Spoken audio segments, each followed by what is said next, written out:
if you are a bot, Gort Clatu Brada Nicto.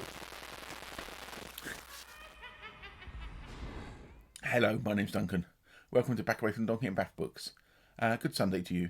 We have now hit the joys of Greenwich Mean Time. We've gone from British summertime through to Greenwich Mean Time. So, everybody complains about it gets darker. Well, it's dark here anyway, so it'll be dark about 3 o'clock in the afternoon soon anyway. But anyway, I've not done much this week because I've been incredibly busy. So I just wanted to get a sort of quick, sort of relaxed one out that didn't involve huge amounts of work on my part today. So here we are. So the idea was to do 10 books I'd like to read this year. And everybody knows that I am horrific at TBRs. TBRs I never stick to. Normally go off on piste and just do stuff. So this is just 10 books that I would like to, in the ideal world, get to over the next year. And I'm not guaranteeing anything, but they're just sort of 10 books that may interest you and you may think, So I'm just going to get a coffee. It's Sunday, so I'm allowed to have the coffee. Excuse the mess on my bookshelves. They're a work in progress at the moment. I'm trying to sort them out. But they are a living thing, my bookshelves. And also I'm wearing a top here that's been half-eaten by a puppy. But yes, could I be less prepared for this? So yes, 10 books that I would like to, in the ideal world, get to in the next year. Some of these I've had around for a while. Some of them may be new editions. So I'm going to start off, they're not all science fiction, which you'll be surprised to know or pleased to know. But I'm going to start off with almost a classic. Now this, Buck Rogers, Arrival. This was published in the back end of the 80s, early 90s. I'll have to double check for you. 1990. And actually this edition I've got was a review copy that was sent to somebody, because that's inside the front of it. I can't remember where I picked it up, but it's really quite funny. For 1990. So in the late 80s, early 90s, weirdly, TSR, who were the original owners of Dungeons and Dragons and developers of Dungeons and Dragons, the role-playing game, somehow ended up with the rights to Buck Rogers. So there was a role-playing game came out and there was a bunch of books. And this Arrival was the first of those books. I've got 2 or 3 of the other ones. And this is 3 novellas, short stories, about sort of Buck Rogers. And they are written by, actually it's more than that, there's 5 of them. There's a Robert Sheckley in there. M.S. Murdoch, who has written a lot of Star Trek adaptations and Star Trek stories. Jerry Oban, who I know the name, but I can't think of anything off the top of my head. But yeah, and I've had this for quite a while. So I'm hoping, you never know, to get onto some of these Buck Rogers things. And I have an idea of a Buck Rogers video I've had in my head for about 2 years as well. So yeah, so that's the first one. Let me just take a sip of drink. Number 2 is actually 2 books. It's a bit of a cheat, but it's not a cheat. And this is in these wonderful Corgis Collectors, Science Fiction Collectors editions. A for Andromeda. And the sequel, Andromeda Breakthrough. A for Andromeda was a TV series that in the back end of the 1960s was on the BBC. Typical BBC, they recorded over the tapes that they've made the programme on. There's been some vague reconstructions of it, but the original tapes do not exist. There's some vague reconstructions from different places that I've seen flying around, but I've never actually looked into them. And the story is about aliens and radio waves, basically, and it's really, really meant to be really, really interesting. I think the back of it says, far away from the constellation of Andromeda came a message, a program for a giant computer which hadn't even been built. For the scientists, it was a major breakthrough in technology. For the politicians, it was an opportunity to conquer the world, but nobody realised that the true significance of the machine they had been helped to create. And I've always wanted to read this. Weirdly, I used to have a vinyl album for youngsters out there. Actually, no, it was a tape. It was on cassette, actually. Because when I was about 12 years old, it would have been, and it was called BBC Space Themes, and they had like the theme tune to Blake 7, Doctor Who on there, But also it had on there the one for A for Andromeda, which is actually a really weird little synth tune, which if you get a chance to hear it is quite interesting, quite intriguing. But yeah, so yeah, the Andromeda books. And these are actually down as being written by the people who wrote the script. And the fact they've ended up in the science fiction collector's library, I find quite intriguing as well. So obviously somebody thought they were well worthwhile. Next one, not a science fiction one. Arthur Haley, The Evening News. I picked this up last year or the year before in a local charity shop. The Hammocks thing makes me funny because Hammocks does not exist as a shop anymore. It disappeared at the back end of the 90s, so somebody bought that from there. But Arthur Haley, I read Airport last year, which I really, really loved.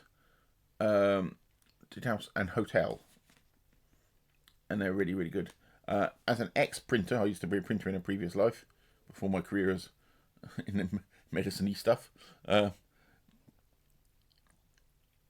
I'm intrigued by newspapers and all the stuff that goes on around newspapers. So I've been meaning to read this for quite a while. And Arthur Haley has a great sense of characters in his books, which I find. So I'm really quite excited to actually finally read that at some point. I said, no guarantees. I'll read these when I do. Next one, this book I picked up. I was in my wife. We were zooming around a local shop, actually local supermarket last year. And when I say zoom in, the reason I say zoom in, she's in a wheelchair, so she zooms. Anyway, and I saw this on the shelf, and I didn't really know anything about it. And this is Tom Hanks, the actor, the making of another major motion picture masterpiece. And this is a book, a fiction book about making a film, and it's got good reviews, and I like Tom Hanks, and I thought, I love movies, and I thought, yes, it's got me. And the fact you've got what looks like pages from comics, which so-called the film that they're making in the book is based on, in the book, has got me really, really intrigued. So yeah, this is one that I probably one of the top ones that I'm hoping to get to in the next year. Let me just put that down. So I've got them all stacked in front of me.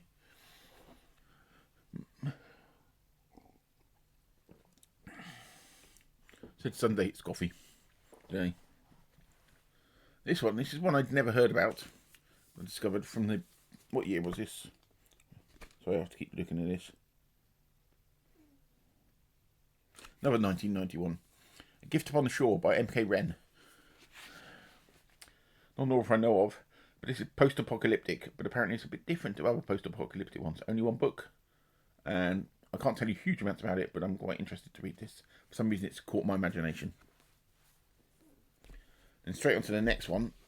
If you saw stuff that last Christmas my in-laws brought me, they managed to get hold of the Rhinoceros books. There's this one, and I've got book 2 over there. Complete Rhinoceros by Terry Dowling. Terry Dowling, if you don't know, is a Australian science fiction writer who writes lots of stuff as well. If anybody's from Australia, they probably know him, well known. The Rhinoceros books, these Rhinoceros books are incredibly difficult to get hold of in the UK. I don't know what it's like anywhere else in the world. And I've always wanted to read them. They're in like a post-apocalyptic world. People in sand ships going across deserts. Which brings to my mind the Martian Chronicles, actually. So I am really, really quite excited. These were like a bunch of short stories and novellas, the way he wrote them, and they were like put together, I think. But if anybody knows, I could be wrong, because I haven't done huge amounts of research into the way they were written, which I will one day. So yes, that's complete. No, I think the Complete Rhinoceros and the Tom Hanks books are probably the ones that 90% chance that I will get round to those this year. But they're both quite big books. Next, Wilson Tucker book. I've been on a Wilson Tucker kick for the past couple of years. And this is Ice and Iron. And this is post so-called Ice Age. And stuff falling out the sky. And then people are wondering where it was. Wilson Tucker is probably going to have some time travel in it, because he normally does. But as it's quite a thin book, it's probably got a good chance of getting read. And I like Wilson Tucker a lot. And it wouldn't be a list of mine without some Philip K. Dick. And this is one of Philip K. Dick's that I've never read, bizarrely, An Amaz of Death. And it's about 14 people arriving on a strange planet, trying to sort themselves out. Probably one of a few Dicks I've not read, and maybe a few more, but who knows. So I have two left, and my bonus one. Sorry, I have to keep getting a cough and the drink, but my throat is so dry. I blame the changing time periods. Next one is another author that I love. I've read most of his stuff, but book I've not read, and it's Gan Wolf Castle View.